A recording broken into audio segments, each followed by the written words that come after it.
is up, everybody? Welcome to another episode of Limited Resources. This episode number 594. My name is Marshall. I'm one of your Limited Resources, and joining me on the line all the way from Denver, Colorado, it's Luis Scott-Vargas. Luis, how you doing, bud? What's going on? Oh, doing great. I'm coming up on now 2 weeks since my second vaccine shot, so I'm free and clear, mostly invulnerable, you know. Mm-hmm. Congratulations. That's great. Yeah. You know, I had mine, on Friday. We're recording this on Wednesday. So I've got another week and a few days until I'm theoretically invincible as well. I will say, kind of an interesting dynamic that's popped up is, you know, people are often posting photos, you know, hey, I got vaccinated. And I really felt a little torn about that. On one hand, I like the idea of saying, hey, you know, like, getting vaccinated is a good thing. It's the way to go. And, you know, and making sure that people know that that's where I stand, for example, right? I kind of assume they know that, but maybe just in case not. But then I did see some replies from some people who were in countries that weren't able to get the vaccines as quickly as we've been able to. And that's basically most countries, right? You know, wherever you want to go. And yeah, it made me feel a little weird about that. You know what I mean? Like, and I ended up not putting a post up because I also don't like the idea of somebody who's very much willing and able and ready to get the vaccine, but doesn't have access to it saying, hey, buddy, good for you. You know, like, congrats. Yeah. I think overall more good is caused by promoting getting vaccinated because let's just say some podcasts that are slightly larger than ours have come out against vaccines, and that's not, I think, in the public good. But I agree with what you're saying. I do feel for our friends in countries that are having more trouble getting the vaccine or have longer timelines than the U.S. where yeah, we get plenty of things wrong, but the vaccines they came out hard and thick. Like they did not see. I don't really know anyone who's had trouble getting vaccinated at this point who actively wants to. Yeah, agreed. At any rate, if there was ever any question, we are pro-vaccine here on LR. We play the numbers, baby. That's how we do that. So, speaking of playing the numbers, this show we're going to be doing Sealed, Strixhaven Sealed. Now, I know that you've been putting in a lot of effort on Sealed. I unfortunately have not had a chance to play more than one Sealed that I did for the Strixhaven party. So I'm going to be kind of along for the ride for this one more than I normally would be. I'll do follow-up questions and kind of get your take on the format. I was just going to say, so it's an episode of LR? No, come on. I put the work in, man. That's brutal. You know, it's like I tee these things up and I don't know how not to do it, but I'm just like, here he comes, you know. Off the top rope. The reality is to give people a little peek into the inner workings of the show. Not that it's like the most complicated thing. So some episodes are clearly written by Marshall, some are clearly written by me, some are written by both of us, and that will just depend on where we're at, what the schedules look like, who's been playing. As it turns out, I've probably done about 20 Sealed in the last 2 days, so you know that's why I ended up writing this episode. But yeah, right. we do alternate. You know, it's kind of like when you only saw one pair of footsteps, Marshall. That was me carrying you. So. God. Wow, this is going to be a fun show. I get to listen to you talk about something that I can't really contradict you on because I don't have the experience and I just have to go along. Oh, you mean magic? Oh my God.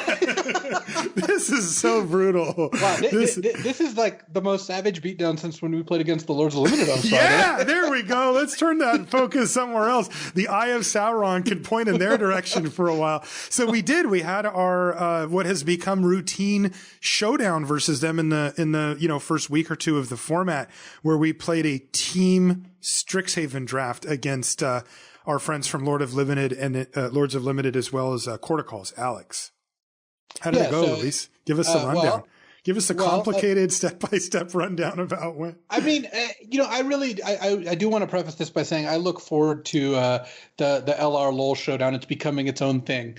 And I'm really glad that we kind of put that together because, every format, it's just one of the things I look forward to doing. So it's, Ethan, Ben, and Alex Nikolic rounding out the Lords of Limited squad, and then me, you, and, of course, our business acquaintance, Andrew Beckstrom, rounding out the buzzkill, rounding out the resources. He is a resource for constructed resources, of course. Mm-hmm. And, the way 3-on-3 drafts work is you alternate seeding. You each draft your deck. So it's definitely different from an 8-player draft. Like, give you one example. I had no lessons or learn in my deck because other people are taking them very aggressively, like second picking environmental sciences and stuff like that, because every draft pick you make also denies one from the other team. And as such, cards are much more competitive. It's 9 matches, round robin. So it's, so you each play the other 3 people. And let's just say that the draft was concluded before they had won a match. We started out 3-0ing them the first round, and then me and BK won before your match finished in round 2. So we were up 5-0, at which point the draft was concluded. We ended up winning actually 7-2. Both me and BK ended up 3-0ing with a pretty brutal pair of decks. And you know what? I don't want to hear it, but I did draft Silverquill. I drafted one of the leanest, meanest Silverquill aggro decks that you can find. You really did. And, against the more typically clunky team draft decks, which ours, I think all of them were somewhere in that range, except for yours, which felt very streamlined by comparison. My deck was very, very clunky. I drafted Prismari with green. Looked like what I expect team draft decks to look like more often. Yeah, that's how it felt to me. Yeah, because you are hating, like you're hate drafting. You're trying to figure out what your lane is, and the card quality is going to be worse. As it turned out, I was the only Silverquill drafter, and then actually BK's deck was quite streamlined as well. He was a Lorehold aggro deck with a lot of learn lessons, a bunch of study breaks, and we were the only 2 white drafters. We weren't sitting next to each other, of course, because you alternate, and it ended up we were the only people in our colleges, whereas you and the Lords were mostly fighting over the teamer colors, which is why you guys all ended up with kind of like all 3 color decks, all a little like, Ben was Jeskai, Ethan was Bant actually, which is a very far from normal because it's blue, green splashing white, which is not touching any of the other colleges. And then Alex was actually a pretty tight Witherbloom deck, only playing, I think, Divide by Zero is the only blue card. But in any case, the other 4 players were all these 2-color control or 3-color control decks, and then me and BK had 2-color aggro decks, which if you can get it in a team draft can be really good. You don't end up in that spot very often. Yeah, and then we got kind of fortunate the way that it panned out as well, because one of the kind of philosophy, I guess, one of the things I latched onto during the draft was I kept taking the removal spells, specifically the red ones, and I was taking them high and often, and I was like, part of it is this is zero-sum drafting, as Luis said. If our team has, let's just say that there's a weird scenario where we end up with literally all the removal spells that were drafted out of a pool, even if we don't play them in our deck, our opponents don't get them, and they're going to have a hard time winning if they don't get removal. So, just as an example. And in this case, that kind of worked out that way because I was like hogging all of that. I ended up with almost too much for myself. But that meant that since I happen to be sharing colleges with the other 2 on some level, then they weren't getting those cards. And then when you combine that with the fact that both you and BK had decks that were much more aggressive than you would expect from a team draft, you take away their ability to interact with you in a meaningful way. And, you guys were able to run them over pretty easily. So basically I ran interference and was the hero is kind of the. I mean, I know that you're joking a little bit, but it's actually true for people listening. If you go 1-2 and the person you're passing to goes 0-3, you were net positive for your team. Mm-hmm. And I don't recall the individual records, overall. Remember, yeah. But, the fact that you were in a 3-color deck taking good cards of 3 colors meant that it did lower their deck quality as well because you were sharing colors with all of them. So in that spot, given that me and BK's lanes were wide open, I wouldn't expect your deck to be that good if you're sharing a bunch of colors, but that also works in our benefit. So we ended up winning this one. We're up 2-1. It's always a pleasure to play against those guys. I mean, but both sides like talking a little friendly smack there. But for the most part, I think that we just look forward to just playing the games and having this thing. And the next set that comes out, I'm sure we'll be back at it and maybe they'll tie it up. I feel like I'm just not going to even pay attention next time. I'm over it, right? That was so easy that it's like, it's not even worth my effort. So, I'm asking for it now. All right. So anyway, that was fun. And you can watch the VODs of those for each of us streamed it. So it's kind of cool because we're all at the same table and you can go through and watch what things look like from up to 6 different perspectives if you'd like. So that was pretty cool. Yeah. So let's get into this episode. Before we start with the main topic, I want to mention Channel Fireball, our sponsor. And there's a couple of cool things here to note. We talked a few weeks ago about the new look over at CFB with the new logo. There was some hints kind of in John Sasso's article with when the new look came out about maybe some changes happening at CFB. And we've got kind of the next step of that, and it's CFB Marketplace, which is a kind of a fundamental change for you guys. Yeah, so Channel Fireball's undergoing a pretty big transformation. And later this year, we're going to be launching a marketplace where other stores can sell singles, and not just from Magic, from other games too, Flesh and Blood, Pokemon, Yu-Gi-Oh, that sort of thing. And what that'll mean is a few things. One is that actually CFB is going to be getting out of the singles game itself, where we're going to be kind of like selling our inventory to Good Games, which is someone we're going to be partnering with. And that because we're going to be running the marketplace. We're not going to be one of the stores on the marketplace. And to forestall the biggest question that we got from the announcement, even though it was listed in the announcement, but like I know that people look at headlines and they move on. Your CFB store credit will be good for any store on the marketplace. So folks who have built up store credit, whether it's via CFB Pro or trading in cards or winning it, the CFB Pro Showdown, it's actually going to get better because you're going to have more stores to buy from with that CFB store credit. Cool. And the credit will transfer over and everything. So we're really excited about this change. I mean, it's going to be a big change. We're still going to continue to do content. It'll promote the marketplace instead of just Channel Fireball specifically, but CFB content isn't going anywhere. CFB Pro is not going anywhere, and I'm really excited about this. And we're just hoping for a lot of good things. So you can kind of stay tuned for more news on that front. But that is what's coming down kind of the pipe for CFB. Yeah, so exciting stuff happening over there, and I'm of course curious to follow along and see how this big transition goes. And of course, we wish you the best of luck with that. Affiliate codes still a thing? Affiliate codes will still work. All your favorite CFB affiliates, you can still use the code LR. And we're actually going to be making all that stuff even better. We haven't announced all that stuff yet, but I'm excited to where we're going. It's going to be a much more powerful platform for a lot of the stuff we're doing. Okay, cool. So if you want to help support the show, and then wherever you end up over at CFB, if you use the code LR, it does help out. Of course, the show is also brought to you by you via the Patreon. That's patreon.com/limited resources. And if you've never checked it out before, it's just a way to support the creators that, of your favorite stuff. We all consume a lot of media, podcasts, YouTube videos, TV shows, movies, whatever it is, games that you're into, artwork.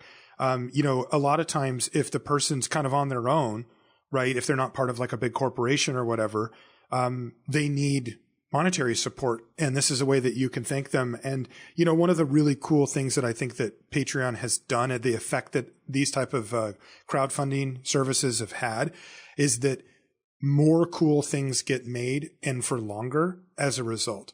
Because I think we've all had somebody come out with a cool thing that we liked, a new podcast, a new series on YouTube, and then it just kind of ends at some point, and you're like, well, I want more of this. Like, I really enjoyed these videos that you made, and I'd like to watch more. But there was a long time where people didn't have the ability to say, okay, well, if you're willing to give me $1 or $5 or $2 for a video, then I get to keep making them because I can actually justify spending the time on it and the consistency and the year after year type thing. That didn't exist before. And, with Patreon, that does. And so that's really great, to help get more cool stuff made for longer. And that's just, one of the neat things about it over there. They really have changed the game, I think, for content creators over the years. And if you want to check it out for us, it's patreon.com/limited resources. And you even get some cool perks like a thank you card in the mail with a sticker. And if I sign up, will I get a thank you card in the mail? Yes, you will. Awesome. with a sticker, and it's signed by me. I'm really heavily considering signing up and supporting the Limited Resources your favorite podcast. And one of the cool perks, by the way, is that you get access to the Patreon feed that's exclusive to people that are patrons of the show. Any level, though, gets access to this, and we ask questions in there, or we let you ask questions in there for the Patreon question of the week. This one comes from Travis, who says, what makes a good sealed deck format and what are your favorites? And I thought this would be a good way to kind of, set the stage for our main topic today, which is we're going to be talking about sealed for Strixhaven. But what are the patterns that you see, Luis, that make you say this sealed works? I think the biggest thing, I guess the two biggest things for me for sealed formats that I like are there being good removal / counterspell options, because sealed is a format more dictated by rares. Mm-hmm. Because in a booster draft, I mean, look at it, first of all, you open 3 packs in a booster draft and you open 6 packs in a sealed deck. So everyone sees more rares. Draft decks overall are better because, if all players are like drafting reasonably well, they're dividing up all the cards of those 24 packs into 8 different piles, more kind of focused on each color. Mm-hmm. But in sealed, you do get more rares, and that can be one of the more obnoxious parts if there's not good answers. If you end up in a format where the rares are unanswerable or really hard to beat, then like Fate Reforged comes to mind. It's like Citadel Siege was just like such an annoying card, unbelievably hard to beat. And it was an enchantment, and like you just couldn't do anything about it. You just always lost. Yeah. So having good like negate / duress effects or good removal spells like at common, like the Exile, can really help. This set's actually really high on all that stuff, which I think is awesome. And then also having there be multiple different good builds. I liked Kaldheim Sealed, but it did kind of feel in Kaldheim Sealed that if your like 3+ color snow deck was bad in Kaldheim Sealed, you just had a bad sealed. Yeah. You never really felt good about playing like a random 2-color deck in Kaldheim that wasn't like playing a ton of powerful cards, just because, the aggro decks in Kaldheim tended to be not very good in the sealed format. Just felt in the Arena Open, I built black-red aggro, which I wasn't happy about, but actually ended up doing all right with. Mm-hmm. And so I think overall, I like the Ravnica sealeds. I thought were pretty good. Like all the Ravnica sets had pretty decent stuff because the guilds played pretty nicely in terms of combining 3. I'm actually pretty impressed with Strixhaven Sealed. I think that it's got a good mix of those things. In general, I like having there be variety in decks and good answers to like the high rarity cards in the format. Those are like probably the 2 things. Good mana fixing is a big part of that too. Yeah, one of the things that stands out to me about the seals that I tend to enjoy more, which there's not that many. Like, Travis has a follow-up question of what are our favorites? I have no idea. I don't know what my favorite sealed format is. Maybe one of the Modern Horizons or something. There was a really sweet stuff you could do, but generally speaking, I don't know. They don't really stand out. But one of the things I do like is when the core ideas of the set, like the mechanics or the fundamental building blocks of it, like in this case, the colleges, when they translate over to sealed, meaning that you actually can still play colleges or the synergies within a college are still relevant. And in my admittedly limited sealed experience, that was true. And this would make sense in Strixhaven because it's not that complicated. It's just 2 colors. And as long as you can play the cards from those 2 colors, you're going to play like the gold cards, and the cards tend to work well with each other as they usually do. So that part works well. But sometimes it can kind of fall apart a little bit with tribal stuff where you're just like, well, I didn't open up enough elves. So now the elves deck, like all the rest of the elves as separate parts, are much worse. So I'm going to ignore those, right? And it's rare that you end up with like enough out of a sealed pool to make like a critical mass style mechanic, like tribal, or like you need all the artifacts or you need all the whatever. Those don't tend to translate as well because if you just don't have enough, the individual parts are much worse. So the ones that I like are the ones that translate their kind of core idea over to sealed better. Because I'll tell you, I mean, you've done a lot of game design, Luis. I mean, it can't be high on their list, right? They're not like, well, we need to make sure this sealed format's buttoned up real tight, right? I mean, that's got to be way down on the priority list, right? Yeah, you're not going to spend a lot of time trying to figure out how this works, Exactly. Yeah. Okay. Let's do a crack-a-pack before we start talking actual sealed. So this is still in booster draft land here. I guess I'll start with the lesson here, which is spirit summoning. That's the 1 and then 2 Lorehold hybrid, I guess we'll call it, and it makes a 3/2 spirit. Perfectly fine lesson to get. As we talked about before, the lesson cards are fairly high on your pick orders here because making sure that you get like a summoning in your college and, maybe another way to, fix your mana or draw a card or whatever is pretty critical because you're going to get learn cards a little later. And Spirit Summoning, is in that tier of like, I really want these for this. Bayou Groff. It is the worst summoning by a decent margin. It is the worst summoning by a significant amount. That is the bummer. What about Bayou Groff? That's the 1 and a green 5/4. And you can pay 3 to just cast it, or you can sacrifice a creature instead, and then you get a 2-mana 5/4. I have had people cast these against me, and it's been like kind of a little intimidating, but it does feel pretty sweet when you kill one or bounce one. Yeah, I think this card sucks. I think Biograph is bad. Like it gives you this dream, but I don't think the dream is a very a very good one. So yeah. I have been quite unimpressed with how Biograph plays out. Tome Shredder, 2 and a red, 2/2 with haste. You can tap it to exile an instant or sorcery from your graveyard and put a counter on him. +1/+1 counter on him. This is another one that I like in basically one situation, which is if you have Quintorius, I find that Tome Shredder can really do some good work. That's the 2/4 elephant that makes a spirit a 3/2 every time one of your cards leaves the graveyard.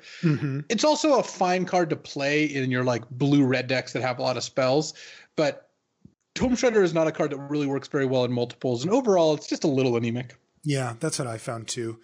Frost Trickster, love this one. 2 and a blue, 2/2 flyer. When it ETBs, you tap down a creature your opponent controls, and it doesn't untap until their next untap step. It's sweet. I mean, the card just is kind of it's one of those pivot cards. Like it goes into any deck that can cast it, and they're pretty happy about it. Yeah, it's a little worse than it looks. There are some sets where this card would just be unbelievable, but it's still very good. Like it's just hard for this card to be bad. Yeah, exactly. Best case scenario is Prismari when you have the kind of curve outy style thing. But like you said, there are, you play the 2/2 defender into this, you can't attack with the defender, right? Like there's a little bit of speed bumps there. Crushing Disappointment, 3 and a black instant. Each player loses 2 life. You draw 2 cards. This has come up a little bit for me from I don't even want to see it to, okay, the aggressive decks that play this, Silver Quill, Aggro, or whatever, okay, maybe you play one of these. Basically, if you can make each player loses 2 life not symmetrical as much, then okay, you can pay 4 mana to draw 2 cards and do 2 life to your opponent. Yeah. I don't like it, but I have found it to be a playable card. Like you don't need to prioritize it. It's generally going to be pretty easy to find these, and you rarely want to play more than one. But it is playable. Frost Trickster is certainly the pick as things currently stand. For sure. Serpentine Curve. This is the 3 and a blue sorcery. You get a fractal with counters equal to the number of instants and sorceries in your graveyard, and also an exile, which does matter sometimes. You actually play this card sometimes, right? Yeah, I think that. Yeah, I think that it's pretty solid. It's again not as good as Frost Trickster, but I think it actually does what these decks are looking for. I don't know if solid's the word I would use, but I hear you. Like it ends up being a 4/4 plus, like in the right deck a lot of the time. It's just not a turn 4 play very often. It's not a turn 4 play, but it's a pretty good, like even turn 5 or 6 play a lot of the time. I don't know. They end up being big enough. Like they also work pretty nicely in multiples. Like you just end up in a spot where if you have 3 or 4 in your deck, which you can sometimes get, you just end up really just going like, all right, make a 4 mana 4/4, and then make a 4 mana 6/6 or 7/7, and later make a 4 mana 10/10. Yeah, it does actually a pretty good impression of the green invocation. Where you're getting a lot of the value out of this.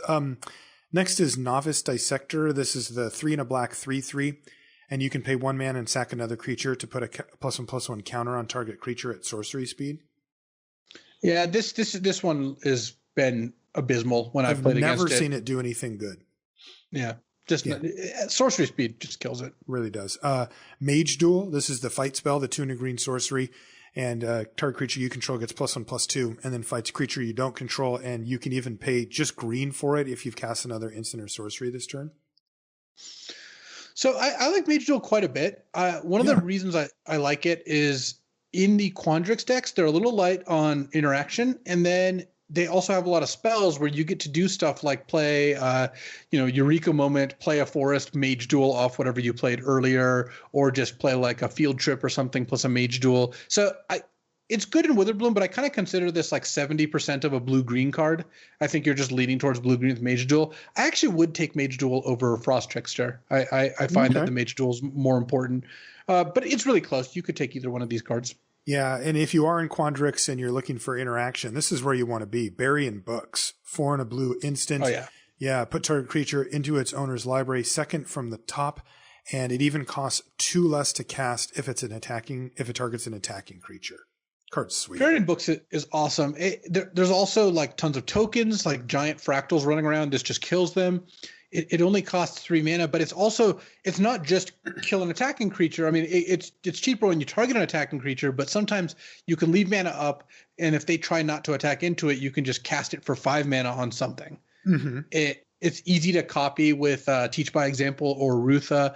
I think Burying Books is incredible. I would take Burying Books over Frost Trickster, which is not a pick I would have made in like day 1. No. But by like day 3, I was already doing that. Yeah, me too. It quickly became, this is a real removal spell. And the point you made about the tokens is the thing that really stands out. Like you get to kill a token with this at the worst. And that's a card, so there you go. Pillar Drop Warden is kind of my boy. 3 and a red for a 1/5 reach. And you can pay 2 tap and sack it to return an instant or sorcery from your graveyard to your hand at sorcery speed. I like this card. It's slow as all hell on like basically every metric, but it actually does block pretty well. The 1/5 fending off 2/1 flyers is really nice. And it does, people aim their removal spells at these Pillar Drop Wardens now, because in the mid to late game, if you've got some juicy instant or sorcery in your yard, they have that 1 turn window before they can get rid of this. But it's hard for them to get through and kill you through a 1/5 reach that turn. And if you can untap, get your thing back and cast it, put yourself in the driver's seat. It's okay. Like I put these cards in my deck now. I kind of like it. Yeah, I've been pretty impressed. It's also got Secret Reach. Like I have definitely eaten 2/1 flyers because it just doesn't really look like it has reach. So yeah, I think it's quite good. And yeah, when you get to like threaten to buyback or like tempted by the Auric or Creative Expression, you're really talking at that point. Right. Moving on to the uncommons, the first one up is Wormhole Serpent. That's the 4 and a blue 3/5, and you can pay 3 and a blue to make a creature unblockable until end of turn. I gave this way too high of a grade in the set review. I thought that we would have mana and that this would be a good thing to spend mana on in the late game. But what I didn't realize was that we don't run out of things to spend mana on in the late game in the format. I was correct, or we were correct about the fact that this set is quite good at making a lot of mana. In fact, it's kind of one of the things that when you bring this set up, it makes me think of like, that had a lot of good ramp stuff going on. But it turns out that because of Lesson and Learn, and because that you can cast 7 mana spells pretty consistently in the format, it's rare that I actually want to be putting my mana into Wormhole Serpent, even if that's a totally respectable ability. And so it's moved way down for me. It's playable, I think, but it's just, it's like a D+ or something, or a C- now for me.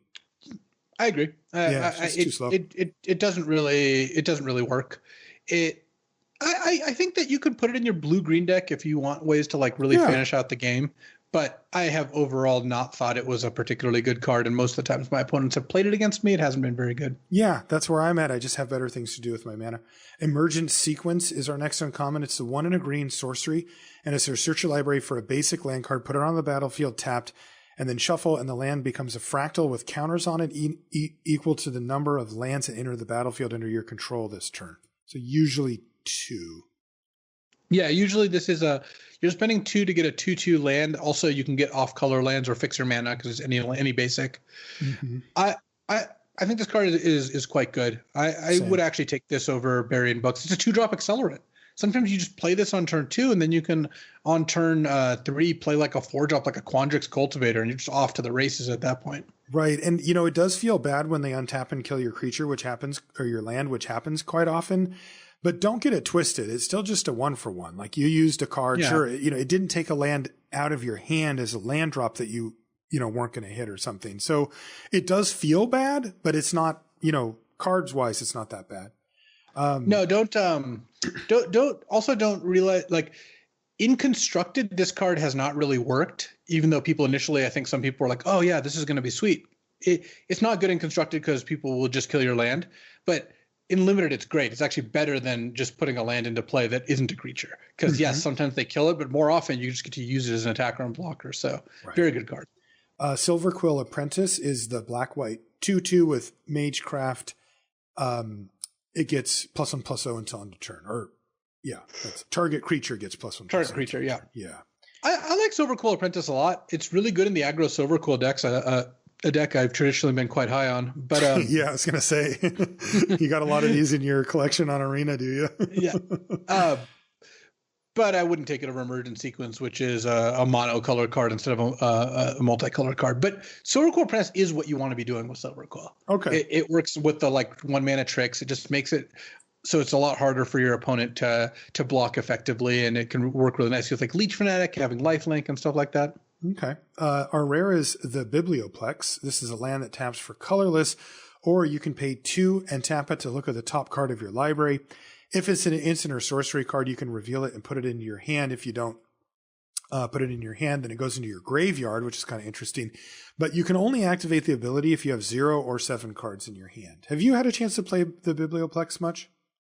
Funny that we're talking about Sealed today, because I had it in my first Sealed deck. It was a Rakdos Sealed deck, and it was amazing. Because, kind of as we've mentioned when we reviewed it in the set review, it does surveil 1 at the very least. Mm-hmm. So you're still able to just use it to dictate what you're going to draw on the next turn. And, of course, if it's a spell, you just get to draw it right away. That said, it's pretty slow. I think in draft, most of the time, you're not going to get tons of value out of this. I would probably play it in a 2-color deck if my mana was good, but it's not a huge priority or anything. So I'm on Emergent Sequence for this pack, though. I guess we don't know what our Mystical Archive card is. Yeah, Mystical Archive this time is... It finally happened to me, Luis. I got mana tithed, man. It's brutal. Mana tithed, white, instant counter target spell unless its controller pays 1. Good card. I would always play it in my white decks. It's so nasty. It lets you throw them off curve very nicely. But no, I would take Emergent Sequence here and be pretty happy with that. I think I would also take it. That's a good first pick. To me, it's between that and Burying Books, and I would take Emergent Sequence as well. 2-mana Accelerant's good. Okay, let's get down to business here. Sealed. So we're recording this on the 28th, which is a Wednesday of April. Not this weekend, but the next is another Sealed Arena Open, right? You sounded really confident there, but yes. I'm kind of asking more than saying. So it's the Strixhaven Arena Open. It's Sealed deck. So once again, you get to decide day 1 whether you want to play best of 1 or best of 3, and then day 2 is best of 3. And if you get to 6 or 7 wins on day 2, you win $1,000 or $2,000 respectively. I walked away with $1,000 last time with a terrible deck, so I was very happy with that. And I'm looking forward to this. I think the Arena Opens are awesome. They are the exact perfect way to use Arena as a tournament vehicle, which is asynchronous play, which means you can just join the queue. You're thrown into the hopper with everyone else. You can play 2 rounds and then stop and then go have lunch, walk the dog, clean the house, watch a movie, whatever you want to do, come back, play 3 more rounds, or you can just play all 7 rounds, right at the start, and you have all day to play. You shouldn't wait too long. I have really no sympathy for people who can't find matches at the end. I just need one more match. I've got no opponents. Yeah, don't be that person, but it's super convenient. Also, while I think that there are some, maybe some people have concerns with, hey, you can enter day 1 as many times as you want. You can also spend your money wherever you want. No one's going to stop you from, renting 10 videos or, rejoining drafts over and over again. And yes, this has a little bit more chart pressure because it's 1 day only and you can win money and all that. I still feel that people should be able to make those judgments for themselves. And if find yourself on a losing streak and you're chasing, you're not having fun, just stop playing. There will be more Arena Opens. You don't need to day 2 this one. But Overall, these tournaments are awesome and they get me hyped for Sealed, and I played a lot of Sealed as a result. Right. And so, we figured you, dear listener, might want to be putting in some reps, or maybe if you don't have the resources ahead of time, the time or money or some combination of that to put in a bunch of reps, that we would, get you that shortcut here. So where do you want to start, Luis? What have you found about the Sealed format from your experience? So the first thing I want to mention is the colleges. All the colleges are viable because Sealed, you just look at your whole pool and you decide where to go. So in normal draft, it's more important to know which colleges you like more or less and which tend to have more depth to them, right? Because you're going to decide, do I want to take a Lorehold card or a Quandrix card? My options are 2 equivalently powered gold cards. and I don't know which one to take. Well, I'm going to take Quandrix because I end up there more often. I think it's a little bit deeper, what have you. That's not important for Sealed. For Sealed, you're dictated where you build. What you build is dictated by the cards you open. So the relative strength of each college doesn't really matter. I will say that I find that your red and blue are the colors I play most often, either combined with each other or in their respective schools that aren't Prismari. But you can be any college. I have been all the colleges at this point in building my Sealeds.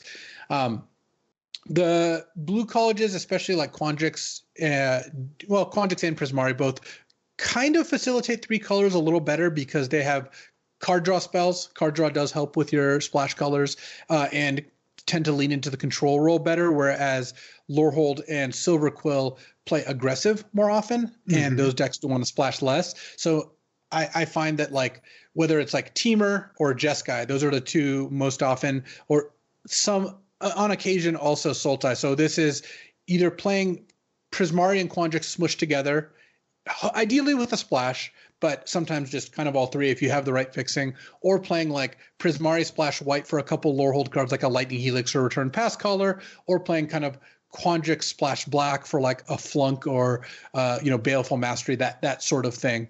But for the most part, Silverquill and Lorehold kind of stand by themselves. You can splash in those decks, but you'd kind of rather not because you're giving away a little bit of the power that those decks tend to have. Like their good cards aren't great when splashing.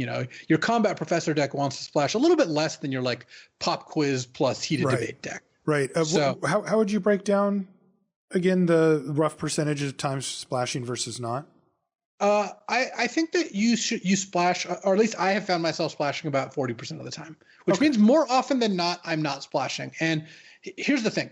It is better to be 2 colors than 3. You should not go in wanting to splash. I understand that in Sealed you splash a lot of the time, but it's better not to because you will lose less games due to just having the wrong mana or drawing an off-color card you can't cast, or having to do something like look, Environmental Sciences is great. It's actually a fantastic card. I always want to see one.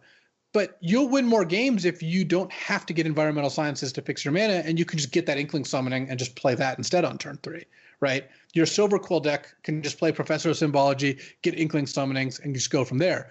But your 3-color deck will sometimes be like, well, I guess I have to get Environmental Sciences and then take turn 3 off to cast it because I have 3 colors of cards in my hand. Another thing to keep in mind that does not happen in draft, this is a big departure, is off-color pairs. The people who decide not to go to college, they take alternative educational routes. They go to vocational school instead, or they get some work experience. So what I mean is, in my first Sealed, I was Rakdos. I had a Gruul deck once, and what that means is you just get enough cards in 2 colors that are not one of the supported colleges, and this will happen less because you're giving up on gold cards, but it will still happen because sometimes you just open 21 good red and black cards, fill in like the last card or 2 with whatever you can fit in there, and you just go from there. And those are you got to play all your best cards.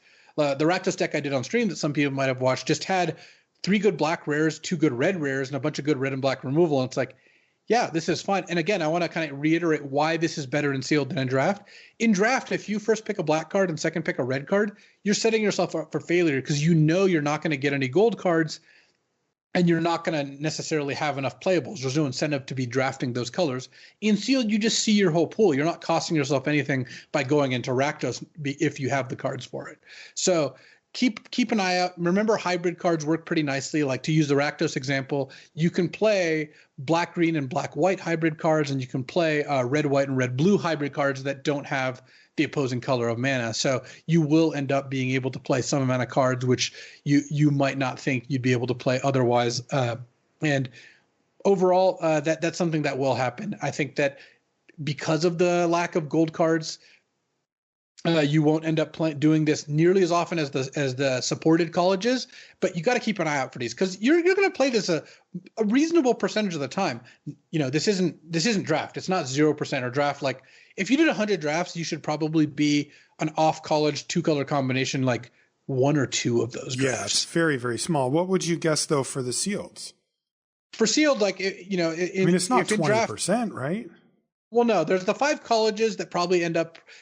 accounting for about 80%. So I think 1 out of 5 times. I do think it's about 20% of the time. Wow, Or maybe, really? That you give up all those gold cards? Commons, uncommons, rares, all of them. Well, maybe like 1 out of 8 times, something like that. I guess I've done it. No, I guess actually now that you mentioned, I've done it twice out of about 20 sealed. So 1 out of 10 for that ratio.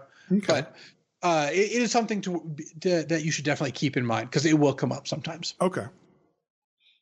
So when you're looking at whether or not to splash, there's some good reasons to splash. One is you have environmental sciences, which is good because if you don't have it, your job's much harder. But if you do have environmental sciences, all of a sudden, if you have like 4 good learn cards that cost 3 or less mana, you have like, some combination of like divide by 0, pop quiz, an academic dispute, that sort of thing. All of a sudden, you just added like 4 extra of any color land to your deck in a sense. Like pop quiz can't find you blue mana. You have to have blue to cast it, but it can find you red or white mana in your 3-color Jeskai deck. Environmental sciences is a really big thing. The other thing is campuses. If you have, one of the reasons that you'll commonly splash white in your blue-red deck is you have 2 Lorehold campuses. And all of a sudden, now you get to play these 2 red-white duels, and that makes it a lot easier to splash a white card or 2. Another note is I will almost always play the first half-color campus. What I mean is you're a straight Silver Quill, and you have a Witherbloom campus and you don't have any green cards, I'm still going to play 1 tapped Swamp that lets me scry because these games do go long. Yeah, and we've found that out in draft that, we are activating these campuses way more than you would have predicted, and that has to be even more true for Sealed. For sure. So definitely worth playing the first one and probably the second in a slow deck, but not in a fast deck. So keep in mind, campuses really they add direction for that. And the other thing is powerful splash cards. Like I'm going to keep using the Prismari example because this is a pretty common one. You have a Return to Past caller and like a Radiant Scroll Wielder. Well, those cards are fantastic, and you have a good red-blue deck. Well, it's really tempting to splash those because it ups the power of your level of your deck considerably. The other thing, and this is kind of related, is you don't have enough playables in 2 colors. Some sealed pools cannot be 2 colors. There's no combination of 2 colors that get you to like 22, 23 playables. And when that happens, you just have to splash. There's just no other choice. Mm-hmm. So keep in mind that one of the reasons to splash is you just are forced to because you don't have enough playables in 2 colors. And then it's kind of related to this is your best cards are in a 2-color pair that doesn't have enough playables. Like, yes, maybe if you went, Quandrix, you could get to 23 playables easy. But all your best cards, are in something like Witherbloom. You'd be giving up too many good rares if you didn't play Witherbloom. But your Witherbloom cards add up to like 17 cards. Okay, well then time to start looking at some blue cards to splash or white cards to splash. Because the other thing is, you tend to not want to splash whatever the off color is, the allied color of the 2 colors you're splashing. To give you an example, your black green. It's worse to splash red than it is to splash white or blue because black, green, red does not give you access to a new college, whereas splashing white gives you Silver Quill, splashing blue gives you Quandrix. Right. That's not to say it's not correct to ever do it. Sometimes it will be. Right. But you're cutting yourself off of those gold cards, basically. And you're making it harder. Like you're not going to have on-color campuses for that extra color. Mm-hmm. I helped BK build a deck that he was playing, and he was Grixis. He was red-blue splashing 2 copies of Flunk because it was actually his deck hit multiple notes here. He had environmental sciences. He was short on playables. Red and blue had all his best cards. Flunk is also a good splashable removal, which was nice because his deck was playing like a good amount of spells matter cards, so spell mastery stuff or magecraft stuff. So in that case, he's splashing off color, but you usually won't be doing that. Usually red-blue will be looking to splash white or potentially green. So another thing that I want to touch on here, because it's actually kind of different here as opposed to most things, is the aggro versus control. Yeah, hey, I did have one more colors question if possible. Have you gone completely nuts and just done is there a 5-color build? Is there I'm playing everything I've got and I'm going to play all these campuses? The way that happens, if you get it's almost mandatory that you have environmental sciences at that point. And then multiple campuses and a bunch of good splash cards. Yeah, you can definitely play a 3, 4, even potentially 5-color build.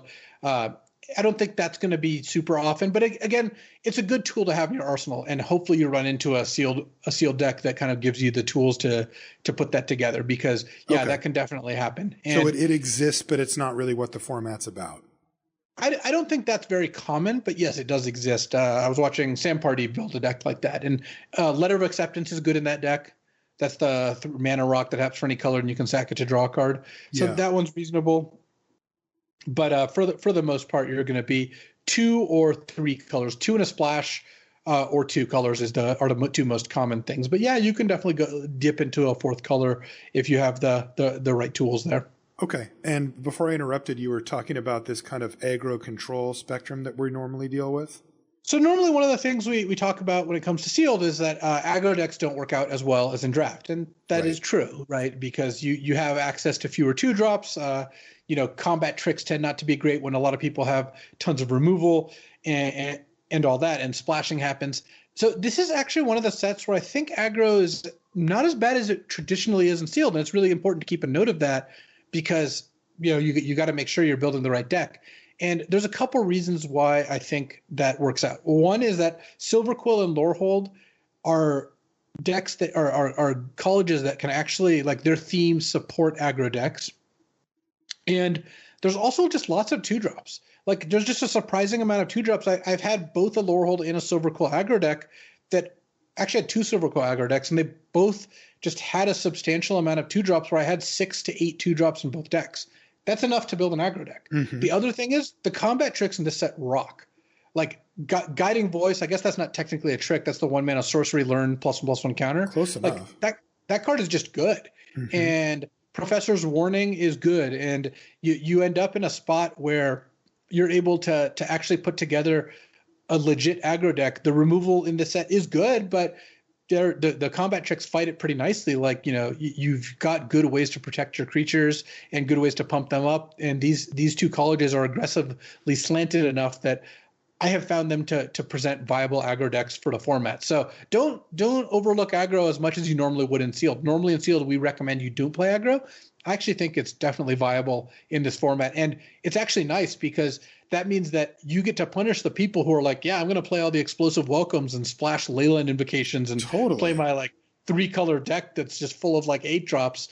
And you're just like, all right, well, I'm going to play an eye twitch into a Silverquill Apprentice, and you're really put the screws to your opponent here. Yeah, it's interesting because, the argument against aggro decks in sealed isn't that they're not good, right? Like, if I handed you a deck that I said, this has a good curve, it's low to the ground, it doesn't have a lot of fluff, the mana's nice, it has some tricks and removal and some good stuff, you would take that. In fact, those usually actually perform quite well in sealed because of what you said. People are splashing around, they're playing a bunch of tap lands, they stumble on their mana all the time. The issue isn't that the deck isn't good, it's that it's really hard to get critical mass of all of those things that you need, because it doesn't take much to upset the balance of an aggro deck. Not enough 2-drops, it's out. Too many cards that don't affect the board and are kind of like decent cards but aren't really assertive and getting the job done as soon as you can get it done, it's done, right? The mana sucks for it, you're out. Like, it happens too often to these decks, and that's why they don't usually work out. But boy, I can see what you're saying about the combat tricks. Like, they're legit, and if you can get a good curve, I bet you could win a ton of games. I'm going to be looking harder at that for the Arena Open than I normally would, for sure. The other thing is that Lesson and Learn does give you good curve out potential. Like Professor of Symbology, it's a fantastic card no matter what, but it's actually really important for your aggro decks where, unsurprising, 2 of the 3 aggro decks I played had professors. In fact, one had 3. You had 3 of them, wild. By the way? That was a little ridiculous. But even one of the 2 Silverquill decks I had a professor, and having that means you have your 2 and 3-drop all rolled up into 1. Yep. So that helps you make sure that you're curving out and presenting enough threats as well. So yeah, I like that. I like aggro more than I normally do in sealed. And normally in sealed, I recommend you basically don't play aggro unless it's like a rare circumstance. Here, I think if you're Silverquill, you're going to be aggro a good percentage of the time. Lorehold slightly less, but either way, both can build viable aggro decks. And Prismari does have the capability of having an aggro deck. I just haven't run into that just because the control cards in Prismari are so good. You could just build it that way instead. Mm-hmm. Don't miss out on hybrid cards, by the way. Because our normal the normal thing you would do is you'd like look at all the, like you're like, all right, I think I'm going to play red blue. Let's look at all the red cards, look at all the blue cards, look at the blue, red, gold cards. Well, just make sure you're taking a look at the, the red, white cards that some have hybrid costs, or the blue, green cards. And you could end up in a spot where like you're going to want to play like Quandrix Pledge Mage in basically every Prismari deck you have. So don't miss out on stuff. I have definitely run into that, like, where, I have an extra 2 playables. This is awesome. Right. And that's a thing that you can head off when you're sorting your cards, right? Like when you're doing your initial task is like, don't forget that those aren't going to go into the Quandrix pile and then be forgotten about. Okay. So I wanted to discuss some commons and uncommons in particular, and then also some mystical archive cards. I think that there's some that do stand out. One is, I already touched on it, but environmental sciences really is important. Seems so critical to all the stuff that we've been discussing. I look at 2 things when I open a sealed, which is, what are my rares and do I have an environmental science? Yeah, that makes sense. It seems like the pools with and without just would be so different from each other. They definitely are, because sciences opens the door to splashing a 3rd color, but also just having a more consistent deck, even if it's just a 2-color deck.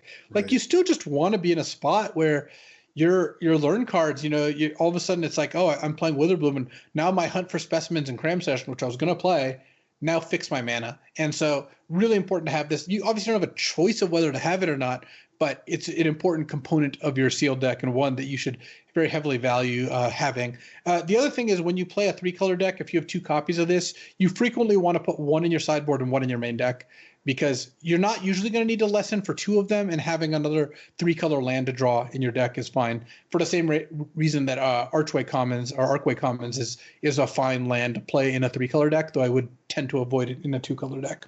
Okay. Defend the Campus is another one. That's the white 3 and a white instant, destroy target creature of power 4 or greater, or all your creatures get +1/+1.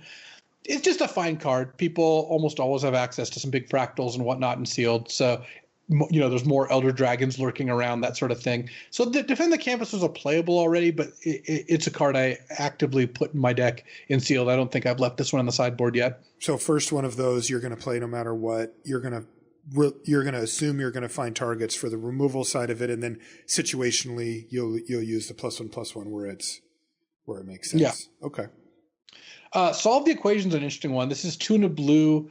It's a sorcery that gets you any instant or sorcery out of your deck. Yeah. This is a playable card in sealed. Really? The format does lend it to playing this.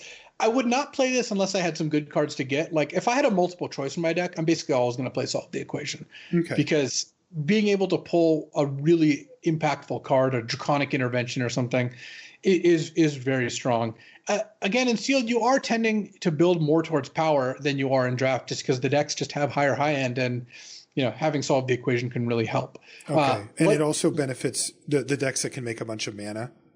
Yeah, it's a little easier on those. Yeah, so you're gonna see this in the like kind of controlling Prismari and Quandrix decks more often than anything else. Okay. Test of Talents is another one. I think the secret's kind of already out on this in terms of draft. This is the counter target instant or sorcery, and then you get to look through their deck and exile all copies of the card. It is good both for countering spells. That's the primary reason, but also getting to see their deck is not nothing. Like getting to know, they have this sweeper or whatever.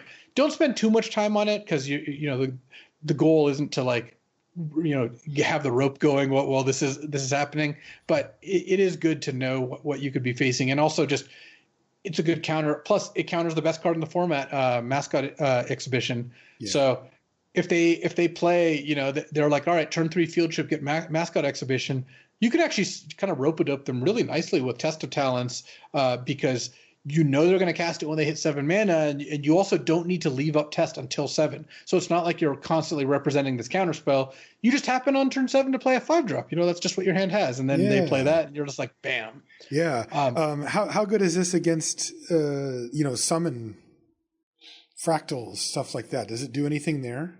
Yeah, it's good. It's just part of the reason this card is better than it would be normally, same with Negate, is that often your opponent's main phase play is going to be casting a spell because they're trying to summon a creature by doing so. Right. And it's the same reason I think Reject sucks, even in Sealed. In fact, especially in Sealed, I would not play Reject. That's the counter target creature of Planeswalker unless they pay 3. Because on turn 5, they're going to cast Elemental Summoning a good percentage of the time and Test of Talents and Negate, let you eat their turn 5, whereas Reject kind of sits there looking dejected. Yeah, it's interesting because when you combine Lesson and Learn, which are instant and sorcery based effectively, there's a couple of exceptions, but for the vast majority, you're going to be able to counter either side of that.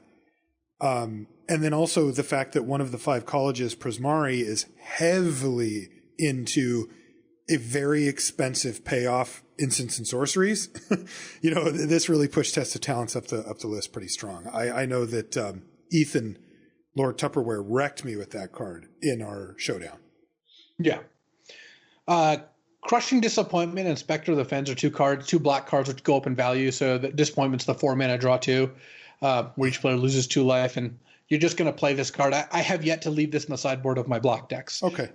The format just lends itself to that. And the funny thing is, even if you're aggressive, like the card's not terrible there either, because you make them lose 2 life and you kind of refill when you have a low curve. Are arguably better in aggro than it is outside, right? But and then Spectre of the Fens is just great. This is the 4-mana 2/3 flyer that you pay 6 to drain them. You just have the mana and time to do this. And again, this card works nicely as like kind of high end on aggro, but also just a fine control card. Plus, one of the things I like about this format is that flying is like pretty good. Yeah. I like when flying's good. I like when it seems to impact combat pretty nicely. And having a 2/3 flyer, like there's just not that much that naturally stops it. So yeah, and you can actually activate this and start winning the game for sure. I've seen this pop up occasionally in draft for games that have gone really long. Of course, when you're facing down aggro, it doesn't look as good, but that's so much less likely in sealed. And then there's a pair of 8 drops, which again, everyone's already high on Explosive Welcome and Bookworm, but in sealed especially, I want to note that both these are very easily splashable. So playing Explosive Welcome as like the high end in, like if you have a slightly more controlling Silver Quill deck, playing an Explosive Welcome off like, a mountain, a Lorehold Campus, and an environmental summoning, totally fine. Likewise, Bookworm, just a good splashable card because you just get to 8. The fact that environmental sciences means you just have access to like 5 additional lands in some decks, but only if you need them, really, really helps. And both these 8 drops are very capable of closing out games. Like Explosive Welcome kills their 2 best creatures or nugs them for 5. Sometimes you even make a play afterwards, and then Bookworm is big, draws you a card, and then it comes back for seconds if they don't have exile removal. Yeah, Bookworm has to be one of the better splashes in the format, right? For sure, it's so easily splashable. Yeah. Another one is Leyline Invocation, and this is what actually you splashed in your team draft deck. This is the 5 and agree, making an XX fractal or X number of lands you control. This card is surprisingly effective, and then the fact that it's a spell works for Magecraft, and also there's like a decent amount of ways to get it back. The next card I want to talk about actually does that. I find Leyline Invocation to be a good stopgap finisher. Look, this is way worse than Bookworm. Like, you'd rather have a Bookworm. Right. But sometimes you don't have that, and Leyline Invocation is a way to make it so that your deck can actually win games. And sometimes it's good to have these win conditions where you just play 6 mana and you get a 9/9. Right. It's kind of funny, the cards that you put after, because it's kind of build your own Bookworm, right? Yeah, Biblioplex Assistant is the 4-mana 2/1 flying that lets you put a spell back on top of your deck. And I like this one a decent amount because a 2/1 flying is a real body. Like, yes, sometimes you trade for an Inkling Summonings or whatever, but it's a 2/1 flyer. You just peck in. It's not that easy to block. There's just no good green spider is the thing. The green reach creature at common is the squirrel, the 2-mana 2/2, which becomes a 4/4 later. And the assistant trades for that, so it doesn't get blanked by it. And then you're often going to have good spells. Again, I put a higher priority in this when I have like actively good spells, but still just a decent card to make sure that you have gas in the late game. So I don't always play this card because there's some decks just can't play it. But if you have like a normal sealed deck that usually has like 5 removal spells in it, then yeah, you can just play your Biblioplex Assistant. It's a good backup, and especially works if you have like one of the high impact spells. Okay. And then I also want to talk about Team Pennant. That's the equipment for 1 mana that you can pay 3 to equip a creature or 1 to equip a token. Gives it Vigilance, Trample, and +1/+1. A great way to grind out long games. You can end up playing this card. It just makes it so your tokens are so much more threatening. But even just putting it on your like actual creatures is still fine. It's not the most efficient, but it's still good. Equipment, of course, gains a little value in the types of games I had here. What about the Mystical Archives? Yeah, Mystical Archives, you get one per pack, so obviously like they're a little bit more rare than other cards, but they're still quite impactful on the format. And I wanted to highlight some that I think change value a little bit. One is Approach of the Second Sun, the Dear 6 and a God. white, gain 7 life, put the 7th in your deck, and then you cast it the second time you win. This card's a bomb. Like you should generally tend to splash for this or just play play white if you have it in your sealed pool, because you know what's the scariest thing in the world? You're sitting on a hand of like, all right, you've got a Heated Debate, a Pigment Storm, and a Burying Books, and you're like feeling pretty good. They're like Approach of the Second Sun, and you're like, oh, I just lost the game. I just lost. That's it. Yeah. Totally. It will crush so many decks. So Approach is awesome, and that's not even factoring in the fact that in blue decks, when you have like Curate or Strategic Planning, you can really dig to it very, very quickly. Actually, even the campuses help you scry. So it's just an awesome card. Divine Gambit is another one, which I think gets too much hate even in draft. This is the white sorcery that exiles any permanent, and they put a permanent into play from their hand. Mm-hmm. In Sealed, the games go long when you cast this when they have one card in hand or no cards in hand, and it's just great.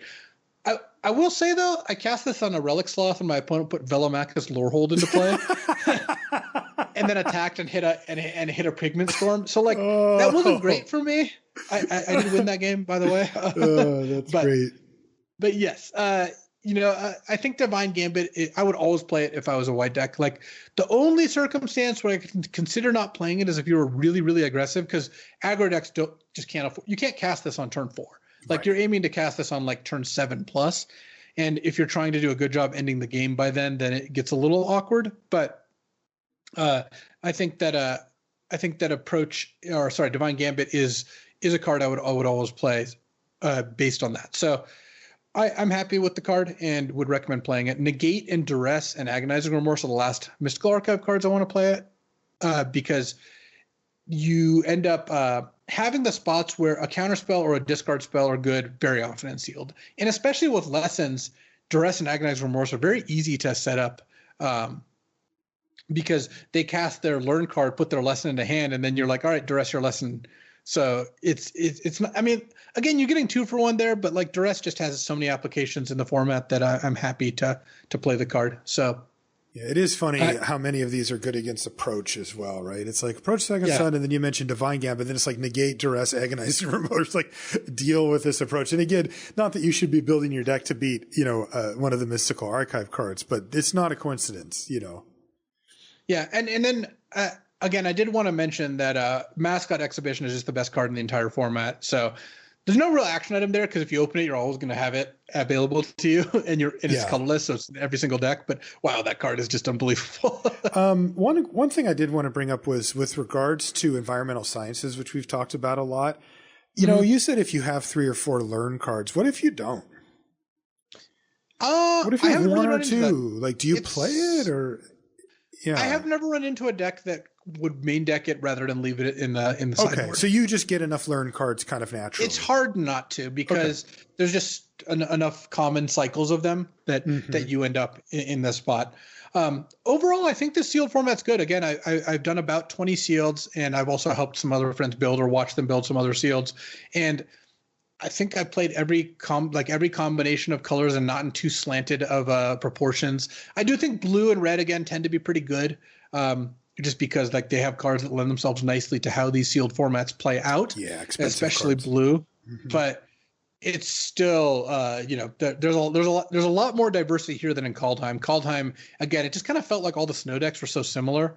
And if you didn't have snow, you had some kind of 2-color aggro deck that was probably not very good. Right. So. That is exactly how it played out. Exactly. Yeah.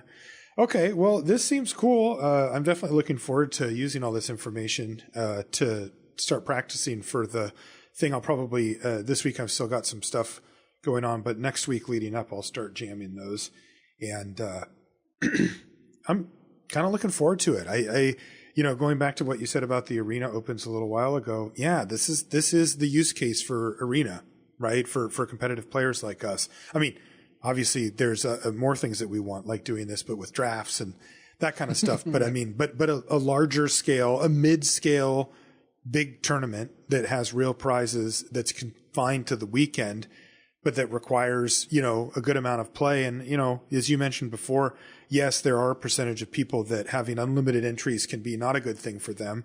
But for most people, they can do a pretty good job of saying, okay, I'm going to take 2 shots at this weekend. And if I don't make it, I'll have to hang on for the next one. And I think that's great. I am super stoked to do another one of these things. And again, we never really got to hear exactly, or at least I didn't hear how well the last one did. But my understanding anecdotally was that it did very well for Wizards. So I expect we'll keep seeing these. Yeah, that's my impression as well. And they're doing it again. So, we're going to get to play in this again. And I think these are awesome. I had a great time last time. I'm looking forward to this one quite a bit. Are you going to be doing Sealed on your stream leading up? Or are you kind of done with that now, or? I did. Yeah. Like you mentioned, I did Sealed yesterday. I'll probably stream Sealed again. Yeah. Cause people seem to like it. Probably a combo of Sealed and Draft. Okay. Yeah. I haven't decided if I'm going to do that on my the stream Sealed's next fun. Tuesday. Yeah. If like it's fun, I actually think it's pretty fun. And goes pretty quickly. And the one of the cool things like about Best of One is that you get to see a bunch of different decks. So you get to kind of see what other people are doing as well. Oh, and that reminds me. So you get to choose that still on day 1 of the Open, right? Yeah. So given that I don't care about gem equity very much, I'm just going to play Best of One probably. I think if you have, assuming they haven't changed much from last time, which I could be making an incorrect assumption, but assuming they don't, then Best of One is easier to make day 2, but worse prizes. And Best of 3 is harder to make day 2, but much better pricing. I don't really care about gems on Arena. That's just not a priority for me. And I would rather just make day 2 and then, move on. So plus I know you're going to get to play Best of 3 the next day. So I'm probably just going to play Best of One, but who knows? And I'll do the same. And each person has to make their own decision with regards to the gems and stuff. But we broke it down the week before the first Arena Open. And again, that is making an assumption that the economy has stayed the same. And I'm sure we'll hear about that if it hasn't, one way or the other. Anyway, great stuff, Luis. Thanks for carrying the load there and getting us up to speed on Sealed. That is going to do it for this episode of LR. If you've got thoughts on Sealed or want to send us a picture of your deck, no, we can't really build your Sealed pool, unfortunately, over Twitter. But if you want to send us a picture of what you got and how you did, I'm Marshall_LR and Luis is LSV. Pretty much everywhere. I have a suggestion, by the way. Yes. If you want to get an answer, I mean, this will work for me better. I assume you as well. If you want help with your Sealed, the best way to do it would be narrow it down to what, like, let's say you need to cut, 2 cards.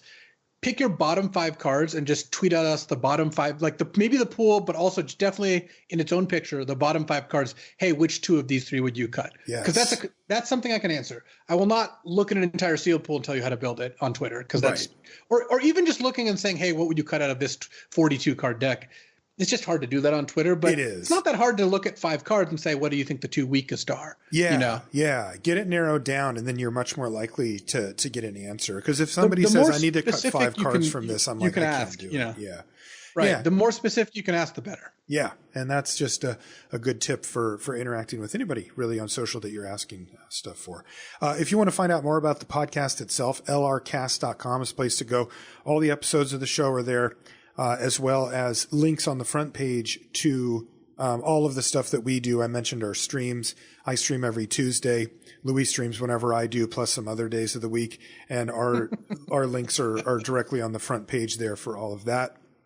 And of course, we want to thank Channel Fireball again and wish them luck with their new venture of moving into a marketplace for selling singles. Again, there's information on CFB, and there was a write-up as well. You can look at Luis's Twitter to find a link for that. So that'll be cool. We'll be kind of going along with that and seeing how it goes along the way as we all kind of ride along the wave here.